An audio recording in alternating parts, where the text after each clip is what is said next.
ಸತ್ಯದ ನಿಲುವನರಿಯದೆ ಹೋದಿರಲ್ಲ ಅಂತ. ಸತ್ಯದ ನಿಲುವನರಿಯದೆ ಹೋದಿರಲ್ಲ ಅಂತ ಹೇಳಿ ತಮಗೆ ತಾವೇ ಹೇಳ್ಕೊಂಡಿದ್ದಾರೆ ಅನ್ನುವಂತಹ ಆರೋಪವನ್ನ ನಾನು ಮಾಡ್ತಾನೆ. ಯಾಕೆ ಅಂದ್ರೆ ಮಾನ್ಯ ಸಿದ್ದರಾಮಯ್ಯನವರು ವಿತ್ತೀಯ ಶಿಸ್ತನ್ನ ಕಾಯ್ದುಕೊಳ್ಳಲಾಗಿದೆ ಅಂತ ಹೇಳಿ ಖಂಡಿಕೆ 499ರಲ್ಲಿ ಹೇಳಿದ್ರು. ಅಧಿಕೃತ ದಾಖಲೆ. ವಿತ್ತೀಯ ಶಿಸ್ತು ಅಂದ್ರೆ ಏನು?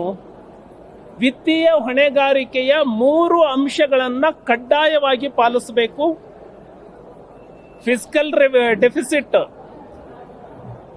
3% ಒಳಗಿರಬೇಕು, ಲಯಬಿಲಿಟಿ 25% ಒಳಗಿರಬೇಕು. ಅವೆರಡು ಫಾಲೋ ಮಾಡಿದ್ದೀರಿ. ರೆವಿನ್ಯೂ ಸರ್ಪ್ಲಸ್ ಕಡ್ಡಾಯವಾಗಿ ಇರಬೇಕು, ರಾಜಸ್ವ ಹೆಚ್ಚಳ ಕಡ್ಡಾಯವಾಗಿ ಇರಬೇಕು ಅನ್ನುವಂತಹ ಹೊಣೆಗಾರಿಕೆ ಇದೆ. ಅದನ್ನ ನೀವು ಕಂಟಿನ್ಯೂ 3 ವರ್ಷ ಉಲ್ಲಂಘನೆ ಮಾಡಿದ್ರಿ. ವಿತ್ತೀಯ ಶಿಸ್ತನ್ನ ಕಾಯ್ಕೊಂಡಿದ್ದೀನಿ ಅಂತ ಹೇಗೆ ಹೇಳಿದ್ರಿ? ನನ್ನ ಮೊದಲನೇ ಪ್ರಶ್ನೆ. ವಿತ್ತೀಯ ಶಿಸ್ತನ್ನ ಉಲ್ಲಂಘನೆ ಮಾಡಿದ ಬಜೆಟ್ ಇದಾಗಿದೆ. ಇದು ಮೊದಲನೇ ಅಂಶ. ಎರಡನೇ ಅಂಶ, ಈ ರಾಜ್ಯವನ್ನ ಸಾಲದ ಸುಳಿಗೆ ಸಿದ್ದರಾಮಯ್ಯನವರು ಕೊಂಡೊಯ್ದಿದ್ದಾರೆ. ತಮ್ಮ ಮೊದಲನೇ ಬಜೆಟ್ನಲ್ಲಿ 90,000 ಕೋಟಿಯನ್ನ 1 ವರ್ಷಕ್ಕೆ ಸಾಲ ಮಾಡಿದ್ರು. ಎರಡನೆಯ ಬಜೆಟ್ನಲ್ಲಿ, ಈ ಅವಧಿಯ ಎರಡನೇ ಬಜೆಟ್ನಲ್ಲಿ 1,05,000 ಕೋಟಿಯನ್ನ ಸಾಲ ಮಾಡಿದ್ರು. ಈ ಬಜೆಟ್ನಲ್ಲಿ ಒಟ್ಟು 1,16,000 ಕೋಟಿ ಒಂದೇ ವರ್ಷಕ್ಕೆ ಸಾಲವನ್ನ ಮಾಡೋದ್ರ ಮೂಲಕ ಪ್ರತಿಯೊಬ್ಬ ವ್ಯಕ್ತಿಯ ತಲೆಯ ಮೇಲೆ ಸರಾಸರಿ 1 ಲಕ್ಷ ರೂಪಾಯಿ ಸಾಲದ ಹೊರೆಯನ್ನ ಸಿದ್ದರಾಮಯ್ಯನವರು ತಂದು ನಿಲ್ಲಿಸಿದ್ದಾರೆ. ಹಾಗಾಗಿ ಸುಸ್ಥಿರವಾದಂತಹ ಬಜೆಟ್ ಅನ್ನ ನೀವು ಹೇಗೆ ಕೊಟ್ರಿ? ಗ್ಯಾರಂಟಿಯನ್ನ ಕೊಟ್ಬಿಟ್ಟಿದ್ದೀನಿ ಅಂತ ಹೇಳಿ ನೀವು ಹೇಳಿದ್ರಿ. ಕೊಟ್ಟಿದ್ದೆಷ್ಟು?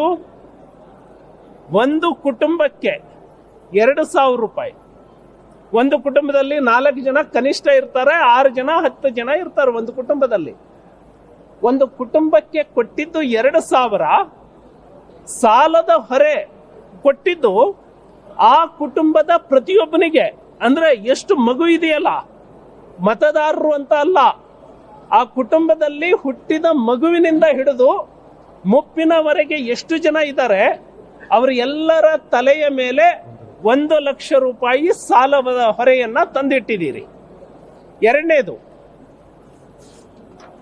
ಕಲಬುರಗಿ ಜಿಲ್ಲೆಯ ತಲಾ ಆದಾಯದ ಬಗ್ಗೆ ನಾನು ಹೇಳ್ತಾನೆ. ಬಹಳ ದೊಡ್ಡ ಪವಾಡವನ್ನ ಮಾಡಿಬಿಟ್ಟಿದ್ದೇವೆ, ಇಡೀ ರಾಜ್ಯ ಅಭಿವೃದ್ಧಿ ಆಗಿದೆ ಅಂತ ಹೇಳಿ ನೀವು ಹೇಳಿಕೊಂಡ್ರೆ ಅದು ಕಣ್ಣಿಗೆ ಕಾಣಬೇಕು.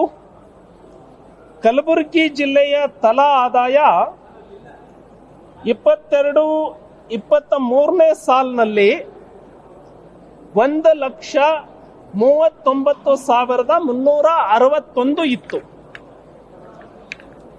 ತಾವೇನು ಬಜೆಟ್ನಲ್ಲಿ ಹೇಳಿದ್ರಿ, ಪ್ರತಿ ಕುಟುಂಬಕ್ಕೆ 40,000 60,000 ರೂಪಾಯಿ ನಾವು ಹೆಚ್ಚುವರಿ ಆದಾಯವನ್ನ ಕೊಟ್ಟಿದ್ದೀರಿ ಅಂತ. ಕಲಬುರಗಿ ಕುಟುಂಬಗಳಿಗೂ ಕೊಟ್ಟಿದ್ದೀರಿ ತಾನೆ? ಹಾಗಿದ್ರೆ ತಲಾ ಆದಾಯ ಎಷ್ಟು ಹೆಚ್ಚಾಗಬೇಕಿತ್ತು? ನೀವೇ ಸಲ್ಲಿಸಿರುವಂತಹ ಎಕನಾಮಿಕ್ ಸರ್ವೆಯಲ್ಲಿ, ಆರ್ಥಿಕ ಸಮೀಕ್ಷೆಯ ರಿಪೋರ್ಟ್ನಲ್ಲಿ, ಇದು ನನ್ನ ದಾಖಲೆ ಅಲ್ಲ, ಸರ್ಕಾರದ ದಾಖಲೆ, ಇವತ್ತು ವಿಧಾನಮಂಡಲದಲ್ಲಿ ಮಂಡಿಸಿರುವಂತಹ ದಾಖಲೆಯ ಪ್ರಕಾರ ಕಲಬುರಗಿ ಜಿಲ್ಲೆಯ ತಲಾ ಆದಾಯ 1,43,600 ರೂಪಾಯಿ ಆಗಿದೆ. ಅಂದ್ರೆ ತಲಾ ಆದಾಯ ಕೇವಲ 4,000 ರೂಪಾಯಿ ಹೆಚ್ಚಾಯಿತು. ಹಾಗಿದ್ರೆ ಹೇಗೆ ಅಭಿವೃದ್ಧಿ ಆಗಿದೆ ಕರ್ನಾಟಕ ಅಂತ ನೀವು ಹೇಳ್ತೀರಿ? ಸೊ ಈ ರಾಜ್ಯದ, ಹಾಗಿದ್ರೆ ಹಿಂದೆ ಕನಿಷ್ಠ 15-20 ಸಾವಿರ ರೂಪಾಯಿ ವೇಗದಲ್ಲಿ ತಲಾ ಆದಾಯ ಹೆಚ್ಚಾಗ್ತಾ ಇದ್ದಿದ್ದು 4,000 ರೂಪಾಯಿಗೆ ತಂದು ನಿಲ್ಲಿಸಿದಿರಿ ಅಂತ ಹೇಳಿದ್ರೆ ಆ ಕುಟುಂಬಕ್ಕೆ ಕೊಡೋದಕ್ಕಿಂತ ಹೆಚ್ಚಾಗಿ ಆ ಕುಟುಂಬದಿಂದ ಕಿತ್ಕೊಳ್ತಾ ಇದ್ದೀರಿ ಅಂತ ಅರ್ಥ. ಹಾಗಾಗಿ ಒಟ್ಟಾರೆಯಾಗಿ ಈ ಬಜೆಟ್ನಿಂದ ಜನಸಾಮಾನ್ಯನಿಗೆ ಬೆಲೆ ಏರಿಕೆಯ ಬಿಸಿ ಆಗಿದೆ. ಈ ಸಾರಿ ಮತ್ತೆ ರಾಜಸ್ವ ಕೊರತೆ ಇರೋದ್ರಿಂದ ಇನ್ನೂ ಹೆಚ್ಚಿನ ಬೆಲೆ ಏರಿಕೆ ಮಾಡುವಂತಹ ಷಡ್ಯಂತ್ರವನ್ನ ಈ ಸರ್ಕಾರ ಮಾಡಿಕೊಂಡಿದೆ.